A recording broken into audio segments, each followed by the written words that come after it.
تمام تعریفیں اس کریٹر کے لیے جس نے اس یونیورس کو ایک مقصد کے تحت پیدا کیا ہے. رسپیکٹڈ جناب جاوید اختر صاحب, مسٹر سوربھ دیویدی اور respected audience, thank you all for being here today. آج کی ڈیبیٹ میں چونکہ ہم بات کرنے والے ہیں ڈز گاڈ ایگزسٹ کے ٹاپک پر, تو یہ ایک ایسا ٹاپک ہے جس کے متعلق کوئی بھی ڈیسیجن لینے کے لیے الگ الگ اسٹینڈرڈز ہو سکتے ہیں. لہٰذا ڈیبیٹ کے شروع میں یہ ضروری ہے کہ ہم یہ جان لیں کہ آج کے اس ٹاپک میں کون سا اسٹینڈرڈ صحیح ہوگا اور کون سا غلط ہوگا. سب سے پہلا اسٹینڈرڈ جسے میں سمجھتا ہوں کہ ہمارے رسپیکٹڈ جناب جاوید اختر صاحب بڑی تیزی کے ساتھ اس کی طرف لپکیں گے, وہ ہے سائنس. جبکہ سائنس در حقیقت خدا کے ایگزسٹنس کو ڈائریکٹلی ثابت کرنے یا اس کے ایگزسٹنس کو ڈینائی کرنے کے لیے اسٹینڈرڈ نہیں بن سکتی. اور اس کی وجہ کیا ہے یہ میں نہیں کہہ رہا, یہ وہ لوگ کہہ رہے ہیں جو سائنس کے ایکسپرٹس ہیں. نیشنل اکیڈمی آف سائنس کہتی ہے science doesn't have the processes to prove اور disprove the existence of God. Why? کیونکہ سائنس کا تعلق امپیریکل ایویڈنس سے ہے, اور امپیریکل ایویڈنسز کا تعلق ہمارے نیچرل اور فزیکل ورلڈ سے ہے, جبکہ گاڈ نان فزیکل اور سپر نیچرل ریالٹی ہے. لہٰذا نان فزیکل ریالٹی کو آپ اس ٹول کے ساتھ نہیں چیک کر سکتے جس کا کام فزیکل ریالٹی کو تلاش کرنا ہے. لہٰذا آج اس ڈیبیٹ میں گاڈ کی ایگزسٹنس کو ثابت کرنے یا اسے ڈینائی کرنے میں سائنٹیفک ایویڈنس کو ایکسپٹ نہیں کیا جائے گا.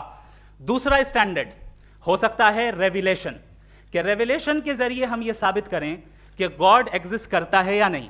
لیکن یہ اسٹینڈرڈ بھی آج ارریلیونٹ ہے. کیوں؟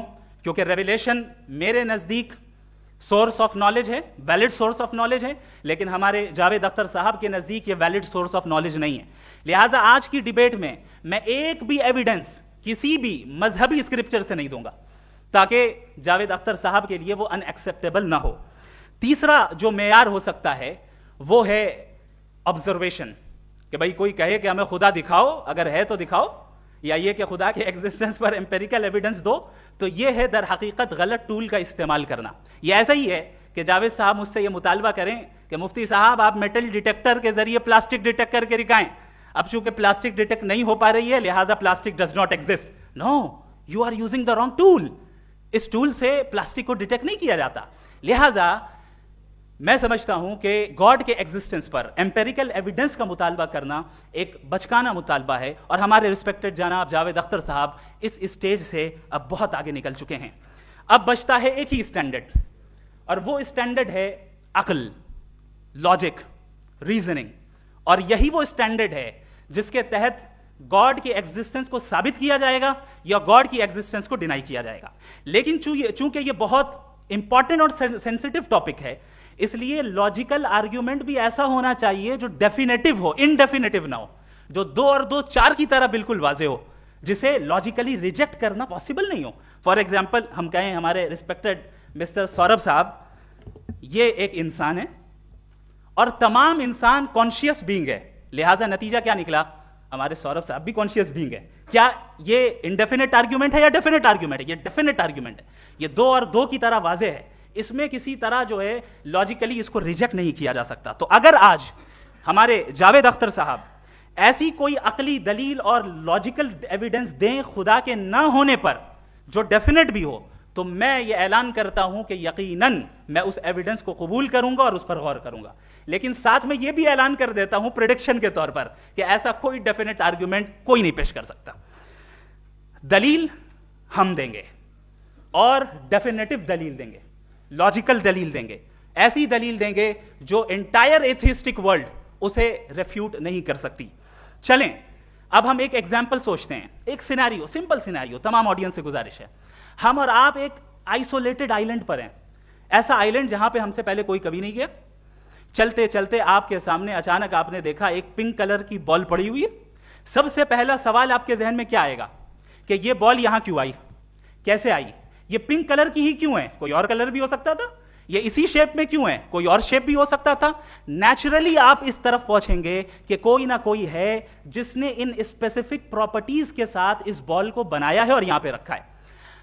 چونکہ آپ جانتے ہیں کہ یہ جو بال ہے اس کا ایگزسٹ کرنا ضروری نہیں ہے, یہ ایگزسٹ کر بھی سکتی تھی, نہیں بھی کر سکتی تھی, اور ایگزسٹ کرنا ہی تھا تو کسی اور فارم میں کرتی, کسی اور کلر میں کرتی. اب آپ اس بال کو ایکسپینڈ کرتے چلے جائیں, ایکسپینڈ کرتے چلے جائیں, ایکسپینڈ کرتے چلے جائیں, یہاں تک کہ یہ بال یونیورس کے سائز کی ہو جائے. بتائیے کہ کیا سائز کے بڑھ جانے سے سوال بدل جائے گا؟ ہرگز نہیں بدلے گا.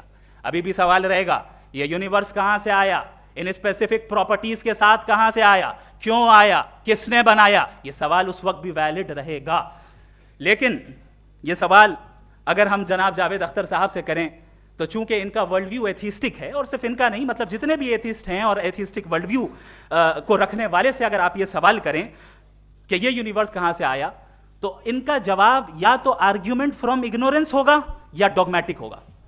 یا تو یہ کہیں گے کہ مجھے نہیں پتا کہ یہ کہاں سے آیا, لہٰذا گاڈ ڈز ناٹ ایگزسٹ, یہ آرگیومنٹ فرام اگنورینس ہے. یا یہ کہیں گے کہ یہ یونیورس خود بخود بن گیا, اس کا مطلب یہ ہے کہ اس بال کو بھی خود بخود بن جانا چاہیے, لیکن بال کے تعلق سے یہ ایکسپلینیشن ایکسیپٹ نہیں کی جائے گی کہ یہ خود بخود بن گئی, لیکن یونیورس کے تعلق سے کر دیا جائے گا. اسے ہم دوسرے الفاظ میں ڈوگما بھی کہہ سکتے ہیں. دوسری چیز, ہمارے جاوید اختر صاحب ضرور گاڈ آف گیپس کی مثال بھی ضرور دیں گے, اور مثال دیں گے کہ پہلے زمانے میں بجلیاں کڑکتی تھی تو لوگوں نے کسی ایک خدا کی طرف, اور بارش ہوتی تھی تو دوسرے خدا کی طرف منسوب کر دیا, ان کے پاس دلیل نہیں تھی. یہ ہمارا ورلڈ ویو ہے ہی نہیں, یہ ہمارا ورلڈ ویو ہے ہی نہیں, کیونکہ نیچرل فینومینا کے پروسیس کی انٹرپریٹیشن کو جان لینے سے یہ کہاں سے ثابت ہو گیا کہ گاڈ ایگزسٹ نہیں کرتا ہے. اس پر میں انشاءاللہ ابھی آگے بات کروں گا. آپ حضرات یہ بھی دیکھیں گے, اور میں یہ ایکسپیکٹ کرتا ہوں کہ ہمارے ریسپیکٹڈ جناب جاوید اختر صاحب ضرور ایموشنل آرگیومنٹس بھی دیں گے, جو کہ ایک لاجیکل فیلیسی ہے جب بات آتی ہے ٹروتھ کو ڈیسائیڈ کرنے میں. کیوں؟ مثال کے طور پر وہ کہیں گے کہ اگر گاڈ ہے تو ایول کیوں ایگزسٹ کرتا ہے, جبکہ میں کہتا ہوں ایول کا ایگزسٹ کرنا گاڈ کے ایگزسٹ کرنے کی دلیل ہے, اس کے خلاف نہیں ہے. چونکہ اگر گاڈ ہے تو ہم سب اس کے سامنے اکاؤنٹیبل ہیں, اور اگر ہم اکاؤنٹیبل ہیں تو اکاؤنٹیبلٹی کے لیے ایول کا موجود ہونا ضروری ہے, اس کے بغیر ہم اکاؤنٹیبل نہیں ہو سکتے. اور اگر ہم اکاؤنٹیبل نہیں ہیں تو ہم جناب جاوید اختر صاحب سے پوچھیں گے کہ آپ بتائیں کہ پھر سفرنگ اس دنیا میں کیوں ہے؟ اگر خدا نہیں ہے تو سفرنگ کیوں ہے؟ اور ان لوگوں کے جذبے کا کیا جن کے اندر سفرنگ کے بعد انتقام لینے کا جذبہ پایا جاتا ہے, اور وہ اس دنیا سے ایسے ہی چلے گئے, کیا ان کی ساری تکلیفیں بیکار چلی جائیں گی؟ اب آ جائیں اسی ایگزامپل کی طرف کہ بال, مجھ سے اگر کوئی پوچھے اس بال کو کس نے بنایا, اور یا اس ایکسپینڈڈ بال کو کس نے بنایا, میں کہوں گا کہ چونکہ یہ یونیورس اور اس یونیورس کی تمام چیزیں کانٹینجنٹ ہیں. کانٹینجنٹ ہونے کا مطلب یہ ہوتا ہے کہ جو اپنے ایگزسٹنس پہ کسی کے اوپر ڈیپینڈ کرتی ہو, تو ظاہر ہے یہ یونیورس کانٹینجنٹ ہے. اور اگر کوئی چیز کانٹینجنٹ نہیں ہے تو میں ریکویسٹ کروں گا کہ مجھے دکھا دیں کہ کون سی چیز یونیورس میں کانٹینجنٹ نہیں ہے, ہم بھی ذرا غور کر لیں اور ہم بھی دیکھ لیں. اور جب کانٹینجنٹ چیزیں موجود ہیں تو فلاسفرز کی اصطلاح کے مطابق, ہم اس ٹرمینالوجی کے مطابق ہم اس جگہ تک پہنچتے ہیں اور اس ہستی تک پہنچتے ہیں جسے نیسیسری بینگ کہا جاتا ہے, کہ یہ وہ نیسیسری بینگ ہے جس کا موجود نہ ہونا ناممکن ہو. چونکہ اگر یہ موجود نہ ہو تو ساری چیزیں ایگزسٹنس میں آئیں گی ہی نہیں, اور یہ ساری کانٹینجنٹ چیزیں اسی کے اوپر ڈیپینڈ کرتی ہیں. اب اگر آپ یہ سوال کرتے ہیں کہ پھر اس ہستی کو کس نے بنایا, پھر اس کا کاز کیا ہے, پھر اس کا کاز کیا ہے, پھر اس کا کاز کیا ہے, اور اینڈلیسلی چلے جائیں, اسے ہم کہتے ہیں انفینٹ ریگریس آف کازز, جو کہ لاجیکل فیلیسی ہے. کانسیپچولی انفینٹی پاسبل ہے. مثال کے طور پہ نیومیریکلز 1 2 3 گنتے چلے جائیں, انفینٹ نمبرز ہیں. میں کانسیپچولی بات نہیں کر رہا, پریکٹیکلی ریالٹی میں ثابت کر کے دکھائیں کہ infinite regress of causes possible ہیں یا نہیں. اگر پاسبل ہیں تو ہم مان لیں گے, مثال دے دیں, اور پاسبل نہیں ہے تو ایک ہی آپشن بچتا ہے جسے ہم کہتے ہیں نیسیسری بینگ. ایسی نیسیسری بینگ جو انڈیپینڈنٹ ہے, چونکہ اگر وہ ڈیپینڈنٹ ہوئی تو وہ نیسیسری نہیں رہے گی. ایسی انڈیپینڈنٹ بینگ جو اٹرنل ہے, اگر وہ اٹرنل نہیں ہوگی, اس کی بگننگ ہوگی تو وہ خود کانٹینجنٹ ہے. ایسی بینگ جو پاورفل ہے, کیونکہ کانٹینجنٹ کو ایکچوالائز کرنے کے لیے پاور چاہیے. ایسی بینگ جو انٹیلیجنٹ ہے اور نالجبل ہے, کیونکہ یہ یونیورس اسپیسیفک فارم اور اسپیسیفک لاز آف نیچر کے تحت پریسائزلی چل رہا ہے. Thank you. تھینک یو مفتی صاحب.